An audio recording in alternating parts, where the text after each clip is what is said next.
दोस्तों, welcome to my YouTube channel आध्यात्म और विज्ञान। आपकी इस यात्रा में हम देवी की 10 महाविद्याओं के बारे में जान रहे हैं।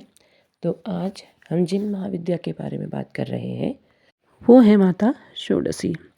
माता षोडशी कौन है? माता षोडशी के विषय में बहुत अधिक सुना नहीं जाता है, किंतु यह 10 महाविद्याओं में से एक है।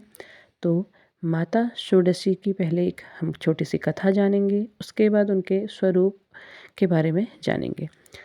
माता षोडशी सती की 10 महाविद्याओं में से एक है।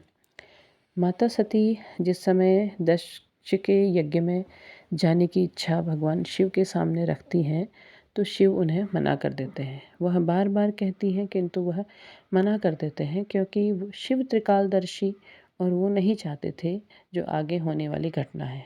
किंतु विधि के नियम से वह भी बाहर नहीं थे। तब जब बार बार शिव के मना करने लगे तो माता सती को क्रोध आ गया और उस समय उन्होंने अपने 10 महाविद्याओं के रूप शिव के सामने प्रकट किए। तो उनमें से एक माता षोडशी भी थी। माता षोडशी को त्रिपुर सुंदरी भी कहा जाता है। त्रिपुर सुंदरी नाम आपने ज़रूर सुना होगा। त्रिपुर सुंदरी रूप में भी उन्हें पूजा जाता है। षोडशी का अर्थ होता है 16 कलाओं से युक्त। माता षोडशी को 16 कलाओं से युक्त माना जाता है। इसके अलावा यह भी माना जाता है कि उस समय वो जो रूप था माता का 16 वर्ष का रूप था। और माता षोडशी को त्रिपुर सुंदरी इसलिए कहा जाता है क्योंकि तीनों लोक में उससे अधिक सुंदर स्वरूप कोई नहीं है, तो इसलिए उन्हें त्रिपुर सुंदरी के रूप में भी पूजा जाता है।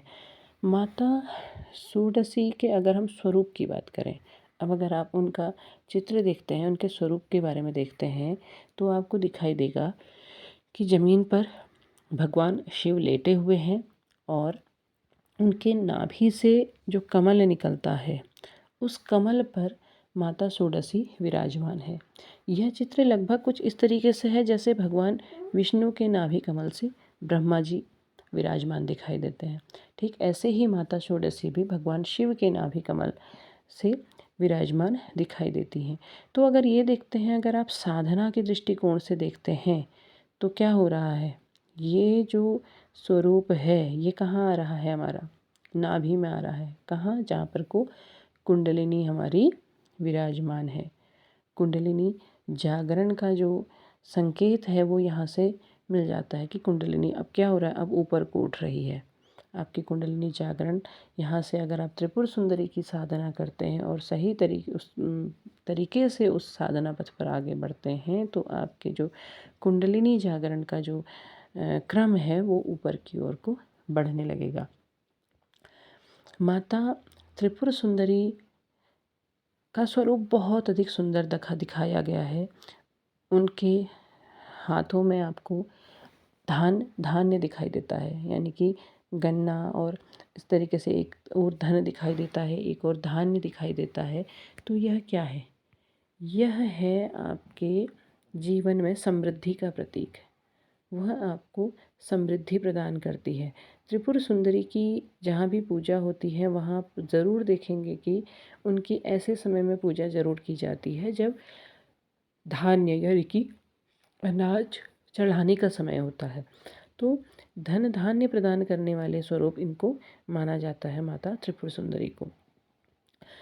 अगर हम कहें इस जर्नी में जो साधक हैं, जो इस यात्रा में हैं, उनके लिए ये बात कही जाए तो पहली बात तो यही स्पष्ट हो रही है कि माता त्रिपुर सुंदरी क्योंकि कुंडलिनी जागरण के लिए बहुत ही महत्वपूर्ण है, क्योंकि वो ठीक मध्य में स्थित हो रही हैं। दूसरी सबसे बड़ी बात यह है कि जो भी साधक इस जर्नी में है, यदि वो त्रिपुर सुंदरी माता का उनकी सेवा करते हैं, उनकी पूजा करते हैं, उनका ध्यान करते हैं और इस क्रम में सही क्रम से आगे बढ़ते हैं, तो माता त्रिपुर सुंदरी आपकी रीयूनियन में बड़ी सहायक है। इनकी कृपा से मनवांछित वर प्राप्त होता है, यानी कि यदि आप अपने पार्टनर से इच्छा रखते हैं कि आपकी का विवाह उन्हीं से हो, तो माता त्रिपुर सुंदरी आपको वो वरदान अवश्य देती है। मनोवांछित वर प्रदान करने वाली माता इन्हें कहा जाता है। ये स्वरूप 10 महाविद्याओं में अगर आप बाकी स्वरूप देखते हैं तो उग्र दिखाई देता है, किंतु ये स्वरूप उग्र नहीं दिखाई देता है। होने को ये भी माता सती के क्रोध में आने के कारण ही सामने आया था ये स्वरूप भी, लेकिन ये स्वरूप उग्र नहीं दिखाई देता है बल्कि बहुत ही सुंदर दिखाई देता है, क्योंकि इस रूप को अगर आप देखेंगे तो 16 वर्षीय कन्या का ही रूप ये दिखाई देता है, जो बहुत अधिक सुंदर होता है। और उस उम्र की अगर बात की जाए तो उस उम्र में कन्या यदि नाराज़ भी होती है तो बहुत अधिक देर तक नाराज़ नहीं रहती है, वो बहुत सुंदर दिखाई देती है। तो वो रूप यहाँ पर को दिखाई देता है।